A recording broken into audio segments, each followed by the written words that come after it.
ABC 10 News at 5 starts right now. It's expected to be a busy holiday weekend at San Diego's beaches. How local businesses are preparing for the surge in visitors. Plus, more children are being hospitalized for COVID-19. How San Diego is faring against the rest of the nation. And President Biden is in Louisiana less than a week after Hurricane Ida slammed the state. The extra help he's promising to get millions of people back on their feet. ABC 10 News at 5 starts now. But first at 5, a chaotic scene unfolding at the San Ysidro border this afternoon when a group of migrants clashed with Mexican border agents. That caused major delays for travelers. Good evening. I'm Steve Atkinson. And I'm Lindsay Pena. Hundreds of people flocked to the border after they heard a rumor about a policy change on migration. ABC 10 News reporter Sofia Hernandez is joining us with some new information that caused this confusion. I was able to confirm with the San Ysidro Chamber of Commerce that the border was closed earlier because a large group of migrants were trying to cross the border because of a rumored policy change. However, officials have not yet confirmed if that is the case. However, Televisa, a partner station of ours in Mexico, that asylum at that entry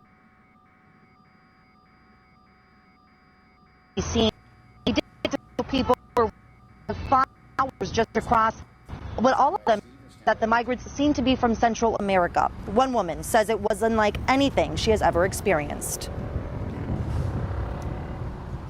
It was like frustrating because it's like not only do they affect like themselves, but they affect the people who are crossing, because there's like a lot of people that are crossing to come to work and like they had to close it. Jessica says that the line was hours long and she knew something was wrong the moment she arrived. Now, we are told that the Sentry line was not affected, but again, the San Ysidro Chamber of Commerce did confirm that right now the border has reopened and the issue has been contained, but we are still working to find out with officials the reason and where that rumor originated from. We're live in San Ysidro. Sofia Hernandez, ABC 10 News. Thank you, Sophia. And viewers first learned about today's border incident from our breaking news alerts. To get real-time news on your smartphone or tablet, download our free mobile app. Just go to the App Store and search 10 News. Also tonight, San Diego is expected to be a top destination for tourists this Labor Day weekend. Our ABC 10 News reporter Mimi Alcala joins us live from Mission Bay Park, and maybe a lot of people, they're expected to head down to the coast for the next few days.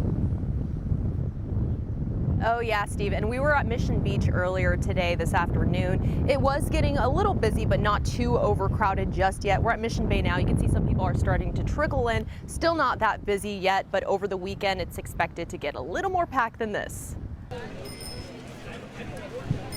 We're taking it all in.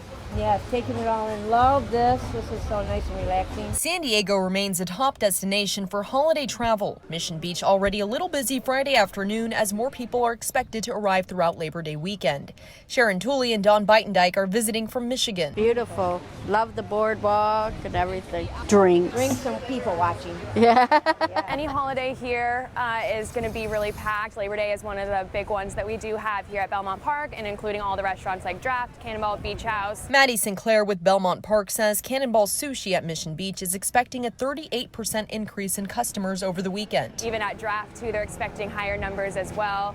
Of course, the biggest issue right now is staffing, just like any other industry. Fewer staff members leading to longer wait times for tables. But the business is a welcome sight after a tough 2020. Numbers compared to 2020 are looking a lot better, even compared to 2019. The San Diego Tourism Authority says hotels are reporting bookings in the 80% range for the holiday weekend. Great to be in San Diego. Thanks for having us. And come to Michigan. We're good too. And as for any other holiday during this pandemic, doctors are expecting a surge in COVID-19 cases after the holiday weekend. They recommend for people who are not vaccinated to avoid traveling. We're live from Mission Bay. Mimi Alcala, ABC 10 News. Mimi, thank you. Turning now to our weather, finding out why people are coming to San Diego and not Michigan. Get ready for a warm holiday weekend. Temperatures are expected to climb. Look how gorgeous we look right now. Our meteorologist Angelica Campos is tracking all of those conditions for the weekend for us. Angelica. Well, this time of the year, Michigan gets very tricky. I don't know. I think we're better off here. Looking at sunny skies this weekend, warming things up, especially inland and over the mountains. Deserts, you're not out of this warm up. You're going to see temperatures climbing around 109 for tomorrow with sunny skies. And those numbers will continue to climb. Here's why. High pressure is going to be developing and getting stronger over the next couple of days. But once we get to the middle of next week, the same ridge of high pressure could potentially increase moisture. And then we'll be talking about some thunderstorms. But for the weekend, it's all about the sunshine and the warm up. We'll break it all down. I'll show you what to expect day by day in our 7-day forecast. All right, thanks, Angelica. Now to the coronavirus. California is considering a declaration that medical misinformation is a public health crisis. San Diego County did that earlier this week, and it's believed to be the first county in the country to take that step to counter misinformation. As part of that, the county will take measures to identify and label misinformation and work with community groups to get out its message on battling COVID. Today, the State Assembly passed a similar bill. It was written by San Diego lawmaker Dr. Akilah Weber. The bill still has to pass the state Senate. More and more children are getting sick with COVID-19. A new CDC study shows a spike in virus infections and hospitalizations among kids and teens over the past couple of months. ABC 10 News reporter Nia Watson explains what doctors say may be behind this alarming trend.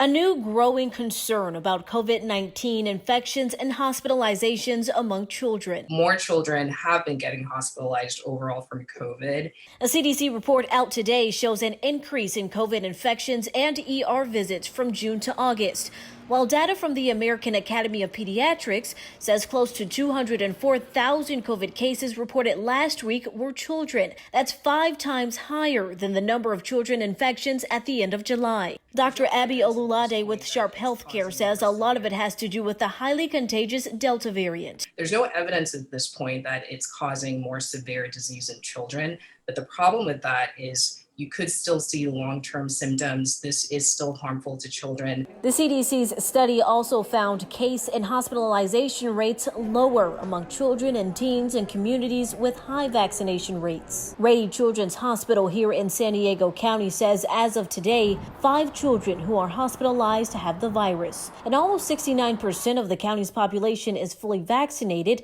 Olulade says that's not enough. Because it is more contagious, it's a virus that's up the ante.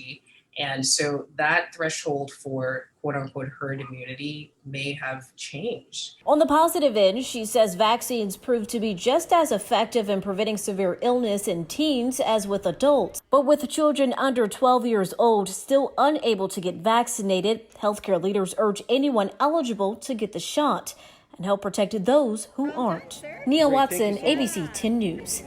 Rady Children's Hospital says since the COVID-19 pandemic began, more than 20,000 children under 10 years old have tested positive for COVID-19. The hospital says it's also prepared and has capacity for a possible increase in COVID hospitalizations. The start of school means the start of student athletics. San Diego Unified has a new policy to protect children from COVID. Unvaccinated athletes in the district will need to be tested for COVID every week.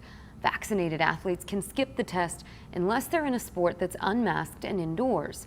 We spoke with Dr. Howard Taras today. He's the district pediatrician.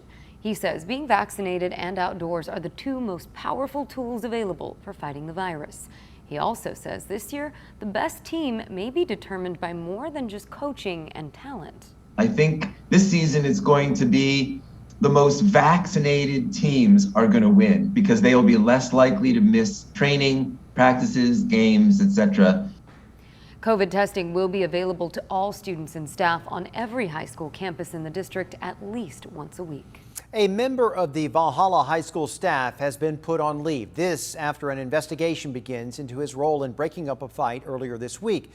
ABC 10 News reporter Michael Chen tells us the NAACP calls the actions of the staff member excessive force. The fight took place during lunchtime at Valhalla High Tuesday. A 53-second video being shared on social media shows two African-American girls fighting before a campus supervisor, who is white, steps in to break it up. Within seconds, the staffer has both girls on the ground and attempts to restrain them while they are attacking each other. Another staffer steps in and grabs one of the girls, who stands up and appears to calm down. The supervisor attempts to restrain the other student as she continues to resist. Seconds later, she appears subdued as the supervisor's arm is pressed near her face and neck. The remaining 13 seconds of the video not clear as the phone moves back and forth. In a separate still image being shared online, the supervisor's knee is seen pressed against the girl's neck while she's on the ground. Francine Maxwell, who heads the local chapter of the NAACP, has seen several videos of the incident and calls this excessive force. I viewed that there was more than 30 seconds with the knee being placed on a young African American's neck. After the murder of Mr. George Floyd, people were supposed to go through de-escalation techniques. Kevin LaChapelle is a former El Cajon police officer. Well, it's very concerning. The leg is the strongest part of the human body. It has tremendous strength, but you also have the weight of the body.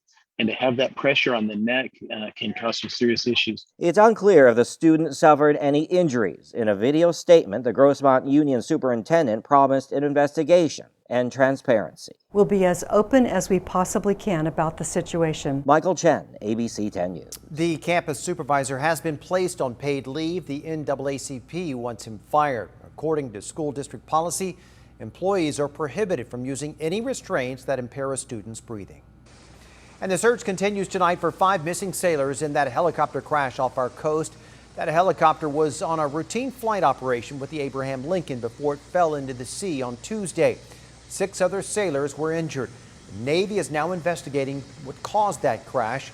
Right now, officials are only saying the helicopter was operating on deck before crashing into the sea. President Biden is pledging federal assistance after Hurricane Ida caused widespread destruction across Louisiana. He visited the state today where he toured the damage. Ida also pounding the Northeast with unprecedented rainfall and tornadoes. ABC's Dan Lieberman has the latest. In Center City, Philadelphia, the Vine Street Expressway, a major roadway, still underwater, crews still pumping away. And in Cranford, New Jersey, a person walking through ankle-deep water before their basement wall caved in from immense water pressure.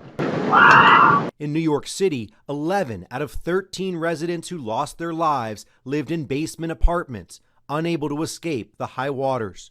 Across Pennsylvania, New York, and New Jersey, catastrophic flooding with at least 7 confirmed tornadoes. And this. A house in Rahway, New Jersey, exploding early Thursday, hours after residents evacuated due to floodwaters. Authorities blaming a buildup of gas inside. The blast leveling the house and damaging nearby homes. President Biden making several stops in Louisiana today to see the devastation from Ida and meet with families who have lost so much. And folks, I know you're hurting. I know you're hurting. I know the folks in Lake Charles, who I visited earlier this year, are still hurting from Hurricane Laura. Fuel, food, and water still difficult to come by. Among the destruction, a tragic discovery. Officials now investigating after 4 nursing home residents were found dead after they'd been evacuated to a warehouse ahead of the severe weather. President Biden focusing on his role of consoler-in-chief in Louisiana, where power is still out for hundreds of thousands of people. Dan Lieberman, ABC News, New York.